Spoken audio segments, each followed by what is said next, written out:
depois disso aqui, vocês vamos dançar forró. Vamos aproveitar, extravasar, jogar nossos problemas pra fora, porque hoje é dia de alegria. E a alegria é aqui no Bananal, hein, gente? Uhul! Oi, gente, ó, tem uma homenagem aqui. Vou passar pra vocês e fazer essa homenagem. Segura aí, Oliveira.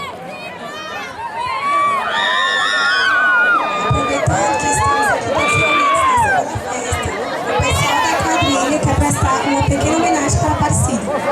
Aparecida, queremos te agradecer por seu esforço, dedicação, seu carinho, sua força, te agradecer por tudo que fez e continua fazendo pelos jovens do Bananal. Sua presença em nossa comunidade sempre entrega sempre íntegra, e você um exemplo de pessoa linda e maravilhosa.